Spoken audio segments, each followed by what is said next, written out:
Hi, Grace. How are you? Hi, Liz. I'm good. How are you doing? Good. We are so happy to have you here for our inaugural podcast slash YouTube video for lady scientists in real life. Grace, you are a PhD student at the University of Wisconsin-Madison, and we would just love to hear about what you are doing with your life now as a PhD student, and then maybe a little bit of your story of how you got here. Absolutely. I'm honored to be here, first of all. This is very exciting. I think it's super cool and just thrilled to be here.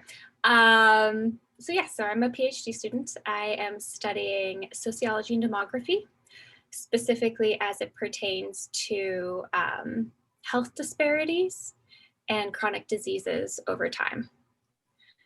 So that is a little vague, I realize.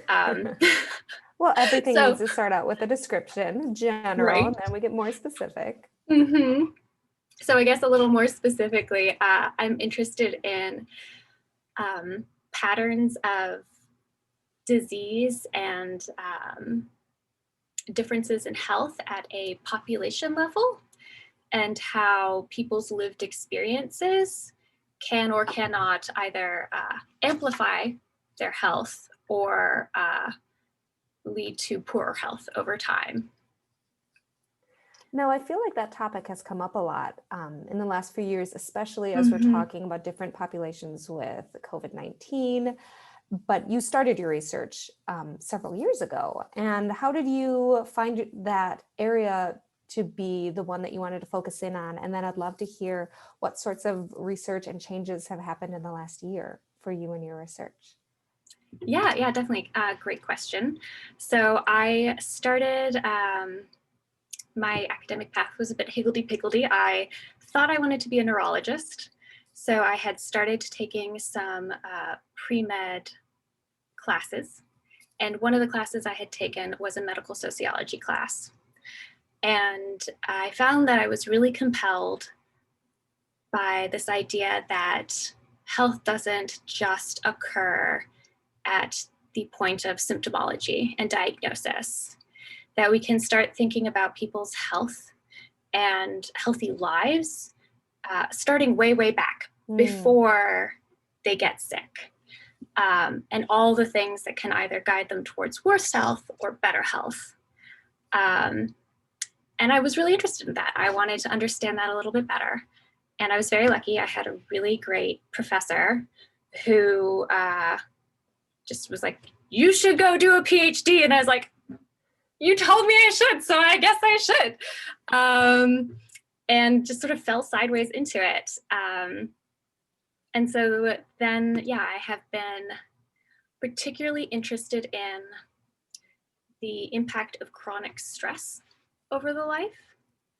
There is something called allostatic load, which is essentially wear and tear on the body and organ systems as a product of just continuous stress responses. And we see it in certain populations, certainly in poor folks. And then it can lead to these chronic diseases, which are more prevalent in this day and age. You know, we don't face too many infectious diseases with a Too big many. asterisk like we used to. So these chronic diseases are sort of the focus now of most physicians and medical professionals. So I don't know if that answered your question. Beautifully. So when you're looking at like the allostatic load, Mm-hmm. and could you just get into a little bit what a day in your life or a week in your life might look like as a PhD student? Like what does research look like? Are you at a lab bench, pipetting things? Are you conducting interviews? Obviously, with COVID-19, a lot of the in-person has changed. But maybe talk us through a little bit, what are the parts of your PhD work? What does that look like in a day and in a week? Yeah, definitely. So for me as we'll just say broadly, a social scientist, I don't sit at a bench. Okay. So I leave that to the folks who do more hands-on stuff. A lot of my work is with a computer, and either reading or working with big data. So a lot of statistical manipulations, data collection, data cleaning, that kind of thing. And then a certain amount of interviewing as well, although, as you mentioned, right now it's a little bit on hold for the time being, but under normal circumstances. So yeah, it would be a lot of reading, statistics, and interviewing people, and then putting those pieces together to tell a story. All right. So after you put your pieces together, what does presenting your data look like? Yeah, so that's also a great question. Usually, it depends, I guess, on the medium. As a PhD student, we are generally encouraged to present our data in one of two forums, either in an academic forum, something like a conference. So once we have data, we submit something called an abstract to a conference in our field. And then we go there and other scientists have things to say about what we've done, hopefully constructive. Healthy Or, yeah. range of ideas. Yeah, exactly. They'll throw out hopefully useful thoughts. Or we can share them in more public forums, such as local newspapers, or partnering with community resources, such as public health centers, things like that, if it's something that is directly relevant to the community in which we're working. Have you spent much time sharing your research with public health institutions? Not yet. I'm currently working on a project with a colleague looking at COVID-19 experiences and perceptions of the vaccine in Wisconsin as a result of either exposure to the disease, so whether you have had it yourself, whether you know somebody that's had it, whether you live someplace where there have been a lot of cases, and depending on where you're living too, urban versus rural. So once we have the data back from that, we're hoping that's something we can share locally, but that would be the first time. Great, thank you. So obviously, being a PhD student is hopefully not a permanent state. Most PhD students hope to finish one day and head off somewhere. Where do you see yourself heading off? What kinds of positions or interests or directions might you pursue? So yeah, in terms of what to do with a PhD in the social science world when you're done, it's kind of a big question mark, if I'm entirely honest. I think a lot of my peers tend to think the track is you get a PhD and then you go into a professorship. But those are sort of dwindling in number, and the number of alternative career paths are simultaneously expanding.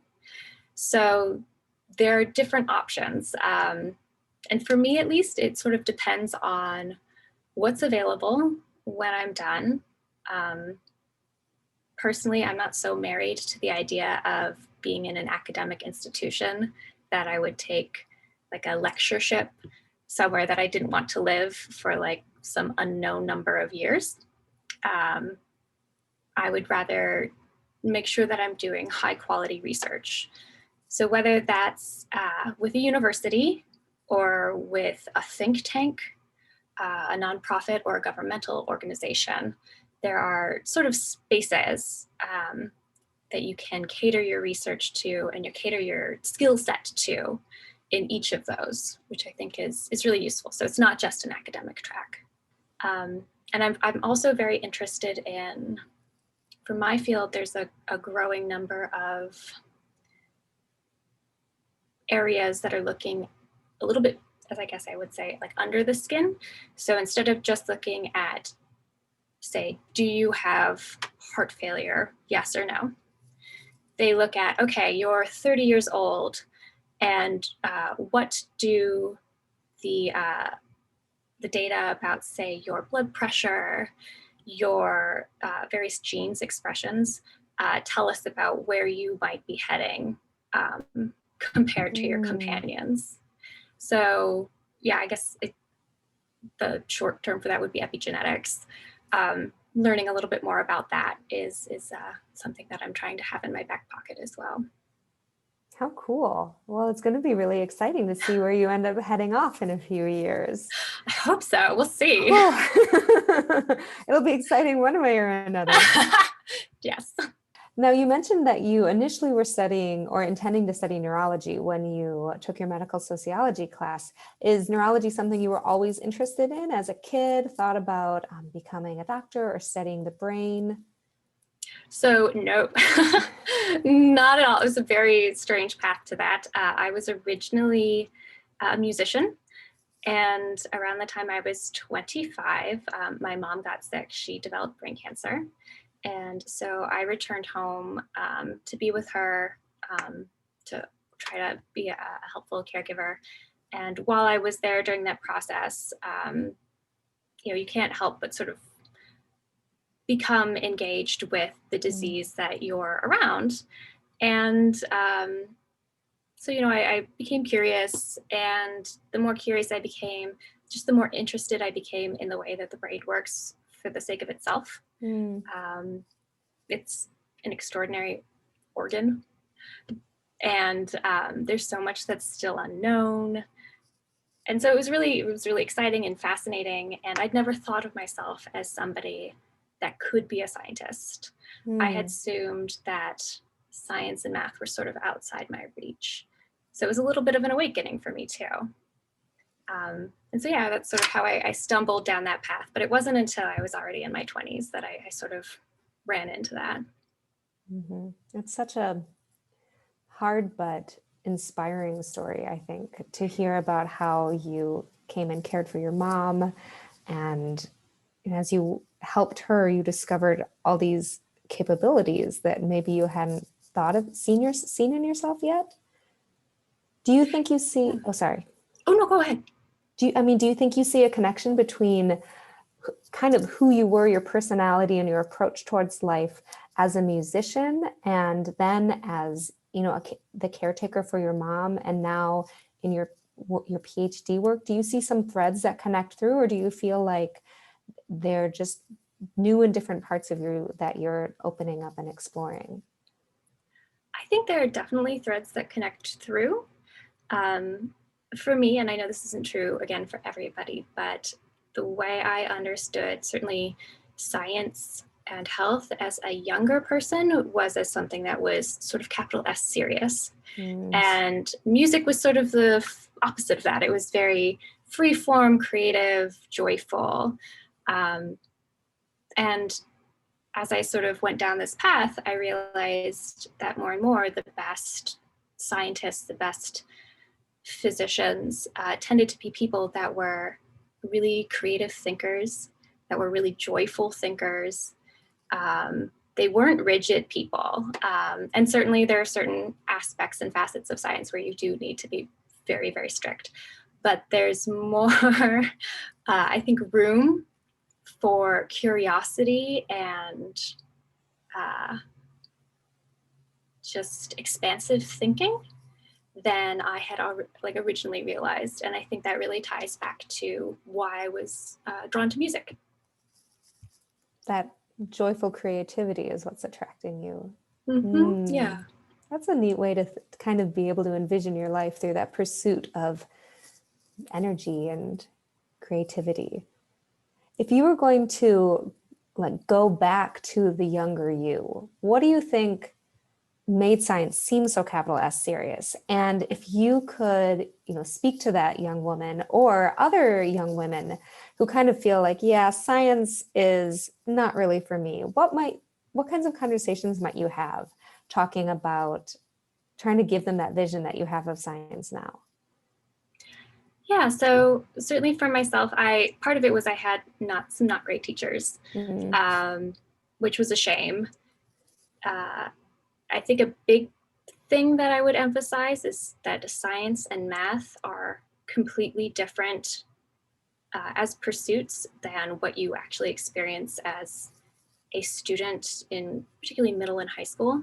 I think my experience as a middle and high schooler was that it was a lot of test taking. It was a lot of memorizing and regurgitating, and I'm a very anxious test taker. So that was not great for me. That was really hard. And so I just assumed that meant I was bad. But actual science and even math is, I think, there's a lot more space for consideration. I have never in my semi-professional career so far had somebody like whip around and be like, I have a timer on, give me the answer to this.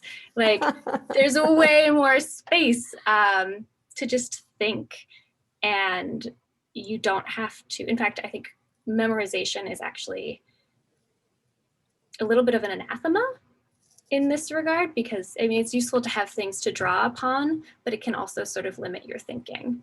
So you want to be able to think beyond what people are just telling you you should be doing.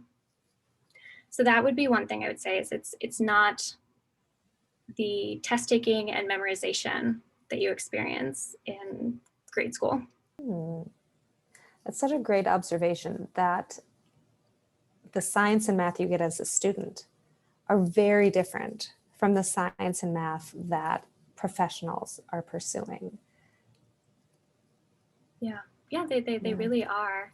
And I understand it, like you need that sort of base. But I don't think the only chance you have to learn it is as a young child in that very specific setting. And then if you don't, then that means you're not good. There are lots of ways to take it in. And maybe, maybe it isn't your time when you're 16. Maybe you're ready when you're 20 or 26. But yeah, I guess that would be one thing I would come back to. We are here at Lady Scientists IRL in real life, Gracie. And Real life. Give us a little insight into your non-professional life. We've heard so much about your interests. You've been so generous to share with us. But tell us a little bit about what you do on those wonderful weekends and evenings that you are not staying up all night writing your papers. What kind of interests do you have, or connections to the community or family? Just love to hear a little more about you. So, I mean, these days it's a much more indoor life than it used to be. So say we all. Right? But I like to think that just gives me more space for reading for fun. I know a lot of people think that if you're reading a lot for school, then you won't want to read for fun, but I actually think it's a great way to kind of rejuice your brain. Okay, so avid reader. Yep. How else do you like to spend your time? Let's see, what else do I like to do? I love to cook and bake, and I love music. Back when I could attend live music, loved going to live shows. Now I just listen to it on the radio, which is also wonderful. I am very, I like being outside and moving too. So I am a very wobbly ice skater now that I live in Wisconsin. I used to go hiking a lot, but there aren't really mountains here. So now I just fear for my life on some ice skates, but I'm getting better at that. Strengthen those ankles. Exactly. But yeah, just sorts of nothing like particularly glamorous, I think. There's a lot of Netflix and chilling. There's a great deal of that actually. And losing at chess to my husband. But yes, just kind of quiet pursuits. Well, thank you so much for opening up and sharing about your life and your interests, Gracie. It's always a pleasure to talk to you and see your smiling face. I feel like now I'm supposed to say, thanks everyone, subscribe and leave a comment if you like this. Maybe I'll just edit that in as a voiceover. Yes, definitely subscribe. Share this with the young women in your life and in your community. It is good for them to hear about lady scientists in real life. So thank you, Lise, Thank for you. making this available. You are so welcome.